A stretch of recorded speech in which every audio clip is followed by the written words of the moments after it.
भाई कुत्ते कभी भी गिर सकते हैं यहाँ से। ये तो खुद एक दो और बच्चा भी है पीछे तीन। मेरे को तो याद नहीं कि इतनी प्रॉब्लम मेरी जिंदगी में कब आई होगी एक साथ। और फिर हमको पता लगता है कि रोड पे एक्सीडेंट हो गया। तो हेलो दोस्तों, स्वागत है आपका एक और नए ब्लॉग में। अब आप लोग सोच रहे होंगे कि मैं सिरोही हूँ या जयपुर, तो बताओ मैं कहाँ हूँ। ये देखो,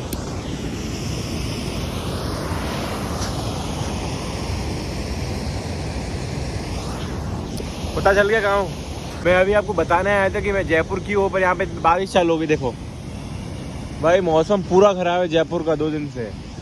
और मुझे ये समझ में नहीं आ रहा कि मैं अभी शूट करूँ या नहीं करूँ। अगर शूट करना चालू कर दिया तो पूरा अभी ख़त्म करना पड़ेगा। मैं सोच रहा हूँ कि मैं क्या करूँ।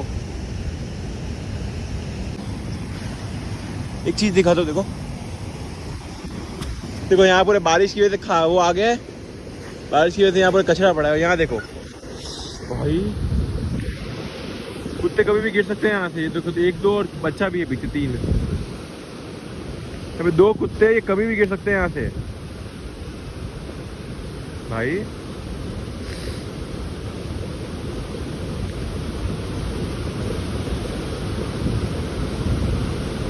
तेज बहाव है ना बारिश की वजह से। और यहाँ पे 2 कुत्ते, एक ये रहा एक वो रहा। भाई थोड़ा सा भी इनका पाँव फिसल गया ना, गिर जाएंगे नीचे। आगे देखो पूरा कचरा आ गया बारिश की वजह से यहाँ पे पूरा। अरे अरे कहाँ जा रही है। पहुँच गए देखो, एक ये रहा एक पहुँच गया वहाँ तक भाई। अच्छा हुआ, वरना आज थी ना बारिश की वजह से इतना तेज बहाव है, सारी गंदगी यहाँ पे आ गई है पूरी जयपुर की। हाँ दोनों पहुँच गए, चलो बढ़िया हुआ। चलो यहाँ पे ब्लॉग शूट करने आया था और जयपुर का मौसम चेक करो यार।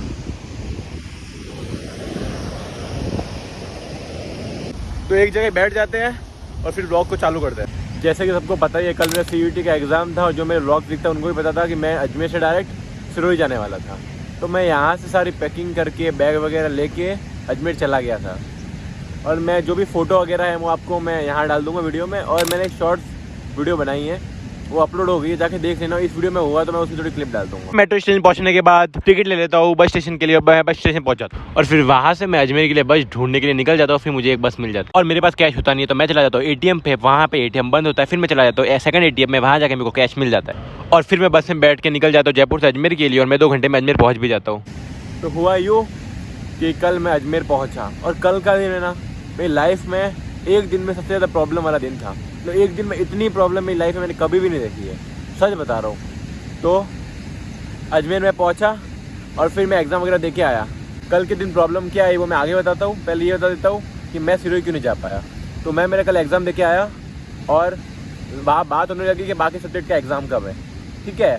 तो मैंने मेरा CUET का वेबसाइट ओपन की और मैंने चेक किया ना, तो मेरे 30 को भी एग्ज़ाम है और 2 तारीख को भी एग्ज़ाम है। और दोनों के दोनों एग्ज़ाम अजमेर में है। अगर मैं सिरोही रवाना हो जाता और मैं 27 को पहुँच जाता, ठीक है 27-28, तो मेरे को 29 को वापस रवाना होना पड़ता अजमेर के लिए। 31 और 1 तारीख को मेरे को भैया के घर पर रहना पड़ता और 2 तारीख को एग्ज़ाम देके वापस जाता मैं सिरोही। मैंने ये सोचा ये टाइम की वेस्टेज है, तो मैंने ये प्लान कैंसिल कर दिया। सिरोही जाने के लिए मैंने मेरे टिकट जो भी थे कैंसिल में डाल दिए। और टिकट कैंसिल करवाने के बाद जो मैंने टिकट के 1500-1400 दिए थे, उसके मेरे को सिर्फ 500 रुपये रिफंड आया। तो कल लॉस भी हो गया, ठीक है। ये रीज़न था कि मैं सिरोही क्यों नहीं जा पाया। तो मैं सिरोही जाऊँगा अब 2 तारीख को। मतलब मेरे को भी मन तो है ना घर जाने का, पर यार हो ही नहीं रहा है। कोई बात नहीं यार, चलो। मतलब पहले मेरा बना एल से जब मेरा एग्ज़ाम हुआ था एक और, उसके बाद मैं जाऊँगा सिरोही। प्लान कैंसिल हो गया। CUET का एग्ज़ाम होने के बाद जाऊँगा, प्लान कैंसिल हो गया क्योंकि और एग्ज़ाम का डेट्स आ गई, ये भी कैंसिल हो गया। बहुत दिक्कत है यार। तो अब मैं बताता हूँ कि मेरे साथ कल हुआ क्या। तो कल हुआ यूँ कि मैं यहाँ से अजमेर तो पहुँच गया, ठीक है। और वहाँ जाके मेरे को पहली प्रॉब्लम आती है कि जो मेरा सेंटर था वो था 20 किलोमीटर दूर। अजमेर से बाहर था, रिक्को में था। तो अजमेर से जयपुर में जो हाईवे कनेक्ट करता है ना, वहाँ पे था 20 किलोमीटर दूर अजमेर से। तो पहला तो वहाँ पे आया मैं, फटाफट लंच किया और मेरा एग्ज़ाम था 3 बजे और 2 बजे एंट्री चालू होनी थी। तो अभी तो उस टाइम 12 बज रहे होंगे शायद। तो फिर मैंने ऑटो वाले को पूछा, ऑटो वाले क्या बताऊँ 500-600 रुपये वहाँ छोड़ने के और आने के। तो 600 रुपये लूँगा मैं, मतलब उसके खुद के आने के 600 रुपये लूँगा। और फिर ये बहुत ज़्यादा था। फिर मैंने वहाँ पे आधे घंटे पता लगाया कि वहाँ जाने के लिए बस क्या है। बस तो होगी ना सिटी बस, तो मेरे को पता लगती है एक सिटी बस मिल जाती है। और वो सिटी बस आने में 15 मिनट था। तो फिर मेरे को सिटी बस मिलती है और जहाँ कहाँ 500-600 कहाँ 30 रुपये में गया मैं। अजमेर पहुंचने के बाद मैं मेरा लंच कंप्लीट कर लेता हूँ, मैं निकल जाता हूँ एक और बस में बैठ के मेरे सेंटर की तरफ। और फिर मैं वहाँ देखता हूँ कि ये मेरा सेंटर तो हाईवे पे आया हुआ है। जहाँ पे मेरा सेंटर था ना वहाँ पे दूर दूर तक कोई जगह ही नहीं है बैठने की, और हाईवे मेरे साथ दीदी भी थी तो वो कहाँ बैठती। पर चलो वहाँ पे एक चाय की खड़ी बोल सकते हैं, तो वहाँ पे बैठ गई दीदी। तो और मेरा एग्ज़ाम चला 2 बजे मैं गया तो मैं 6:30 बजे आया बाहर। तो वहाँ तक पहुँच गया, खाना वगैरह खा के गया था, और फिर पानी की बोतल में लेके ही नहीं गया अंदर, और अंदर पानी की सुविधा ही नहीं थी। फिर मैं बाहर आया, टाइम हुआ 6:30 बजे। CUET का और एग्ज़ाम होने वाले 30 को है और 2 तारीख को है, तो मेरा प्लान कैंसिल हो गया। फिर मूड बहुत ख़राब हो गया मेरा, और है ना, क्योंकि पता है सुबह से इतने मोटे मोटे बैग पकड़ मैं घूम रहा हूँ कंधों पे। एक दीदी हाथ में पकड़ रही है, 3 बैग थे टोटल, एक मेरे पास था, 2 दीदी के पास था। तीनों के तीनों बैग ले लेके हम सुबह से घूम रहे हैं, और आखिरकार हमको क्या मिला, सिर्फ जाने को ही नहीं मिला। तो फिर हम हाईवे में बैठ के वेट करते हैं कि जयपुर के लिए बस मिलेगी। एक बस आई भाई, उसके अंदर इतने बंदे भाई, खड़े होने की जगह नहीं है वहाँ पे। बाकी लोग भी थे, चढ़ जाते वो तो। मैंने तो कहा भाई मेरी तो हालत नहीं है, क्योंकि बहुत थका हुआ हूँ मैं और मूड भी ख़राब है, तो मैं खड़े तो जा ही नहीं सकता। और फिर जहाँ से हम आए थे ना अजमेर बस स्टेशन से, तो वहाँ के लिए बस स्टेशन के लिए हमने बस वेट की। पहले तो हमने जयपुर के लिए बस ढूंढी, मिली नहीं। फिर हमने अजमेर के लिए बस ढूंढी, तो फिर वहाँ पे मैंने 10 मिनट खड़े होने के बाद एक बस आती है, वो भी भीड़ की भीड़ आती है। फिर हमको लगा कि रात भी हो रही है और एक भी बस नहीं मिली तो हम हाईवे पे अटक जाएंगे।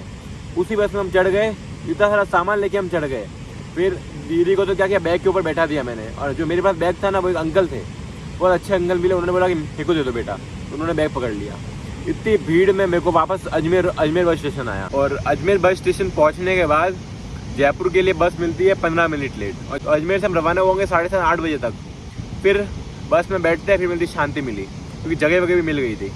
फिर आखिरकार हम बैठे, फिर रवाना हुए। तो हम 2 घंटे का रास्ता है, तो हमको 10 बजे तक पहुंच जाना चाहिए था, हमें 9:30 बजे पहुंच जाना चाहिए था। फिर एक और दिक्कत आती है, 1 घंटा हुआ होगा अजमेर से निकले हुए, और फिर हमको पता लगता है कि रोड पे एक्सीडेंट हो गया। तो आप मानो या ना मानो, पूरे 2 घंटे हम उस ट्रैफिक में खड़े रहे, क्योंकि इतना भयंकर एक्सीडेंट हुआ था ना यार, मतलब बुरा लग रहा था मेरे को भी कि यार किसका एक्सीडेंट हो गया होगा। हाँ, 2 घंटे निकल गए। और एक और दिक्कत, अजमेर से हम निकले, हमारे था कि हम भैया के घर पे जाएंगे, पर उनके रिलेटिव की एक शादी थी, तो वो आ जाते हैं जयपुर और हम चले जाते हैं अजमेर, तो उनके घर भी नहीं जा पाए, वरना हम रात में उधर ही रुक जाते। ठीक है, तो फिर एक और बड़ी दिक्कत ये आई, दीदी का फ़ोन स्विच ऑफ हो गया, क्योंकि चार्जिंग था ही नहीं हमारे पास, और मेरा भी फ़ोन स्विच ऑफ होने वाला था, क्योंकि हमने सुबह से फ़ोन चार्ज घर से किया था, और हमारा प्लान था कि हम भैया के घर जाएंगे तो वहाँ फ़ोन चार्ज कर लेंगे, पर भैया थे ही नहीं और फ़ोन चार्ज हुआ भी नहीं। और इतनी दिक्कत में हमको याद ही नहीं आया कि फ़ोन चार्ज करना, वरना किसी के शॉप में जाके हम चार्ज करते थे। दीदी का फ़ोन हो गया स्विच ऑफ, मेरा स्विच ऑफ होने ही वाला था, तो 2 घंटे निकल गए। और वहाँ पे मेरी मम्मी टेंशन करके बैठी है कि वो लोग अभी तक पहुँचे नहीं। तो हमको पहुँचना था 10 बजे तक, हमको पहुँचाना चाहिए था, पर हम पहुँचे नहीं। मम्मी के फ़ोन आ रहे दीदी के फ़ोन पे, और दीदी का फ़ोन है स्विच ऑफ। मेरा फ़ोन था 10% चार्ज, ठीक है, तो मेरा भी इतना कम चार्ज, दीदी का फ़ोन हो जाता है स्विच ऑफ। तो मम्मी टेंशन में आ जाती है कि दीदी का फ़ोन ही नहीं लग रहा है। मेरे ऊपर फ़ोन करती है तो मैं सब बताता हूँ कि इतना लेट हो जाएगा, हमको ये हो जाएगा। तो मम्मी वहाँ पे टेंशन में आ जाती है कि तुम दोनों अकेले कहाँ जाओगे, तो तुमको लेट उतारेंगे, ऑटो मिलेगा नहीं मिलेगा, मतलब माँ है ना, टेंशन तो होगी। ठीक है, तो फिर हम फाइनली है ना 12:30-1 बजे तक हम जयपुर पहुँचते हैं, और 2 घंटे हम ट्रैफिक में अटके रहे। कहाँ हमको 10 बजे पहुँचना था, और कहाँ हम 12:30-1 बजे तक पहुँचने जयपुर, और वहाँ मेरा फ़ोन पूरा स्विच ऑफ हो जाता है, और वहाँ मेरे को ना ऊबर मिलती है ना कुछ मिलता है। फाइनली एक ऑटो मिलता है, उसने इतना चार्ज किया है ना हमको यहाँ आने के लिए, छोड़ो। पर रात है तो वो तो फ़ायदा उठाएगा। तो फाइनली हम घर आते हैं, अंकल को उठाते हैं और गेट खुलवाते हैं, हम फाइनली हमारे रूम में पहुँच जाते हैं। इतनी शांति भाई मिली। और फिर सबसे पहला फ़ोन करता हूँ मम्मी को कि हम पहुँच गए रूम पे। मम्मी फिर फाइनली 1 बजे तक सोई, टेंशन में बैठी रही, और जो नानी थी वो भी टेंशन में। और फिर फाइनली हम सो गए क्या, खाना वगैरह तो कोई खाया ही नहीं हमने, इतने परेशान थे, नहा के और डायरेक्ट सो गए। कल का दिन हमेशा याद रहेगा यार, मतलब कल घर भी जाने को नहीं मिला, इतनी दिक्कतें भी आई, लेट पहुँचे घर पे, तो इतने प्लान थे ना मेरे पास व्लॉग के, सब कुछ कैंसिल हो गया। अब 2 तारीख को प्लान है, तो अभी व्लॉग में थोड़ा बहुत अटक सकता है, क्योंकि है ना मैं 30 तारीख को भैया के घर निकल जाऊँगा, तो 30, 1, 2 और 2 को मैं सिरोही निकलूँगा, तो शायद व्लॉग अटक जाए। अभी मैं अनलिस्ट करके आपके लिए कंटेंट बना के जाऊँगा, तो देखते हैं अभी क्या होता है। मतलब ये वाला कल का दिन कल का दिन मेरे को हमेशा याद रहेगा। मतलब एक दिन में इतनी प्रॉब्लम मेरे को तो याद नहीं कि इतनी प्रॉब्लम मेरी ज़िंदगी में कब आई होगी एक साथ।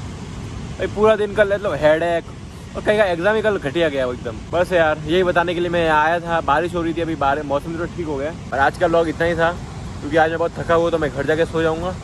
कल का दिन बहुत बेकार गया ना यार। तो आज का व्लॉग इतना ही था। अच्छा लगा हो तो लाइक, कमेंट, शेयर, सब्सक्राइब। और आज वीडियो अपलोड हो जाएगी, उसकी लिंक मैं डिस्क्रिप्शन में दे रहा हूँ। तो मिलते हैं कल के व्लॉग में, तब तक के लिए बाय। कोई अभी तक देख रहा है तो शेयर का बटन दबा दो।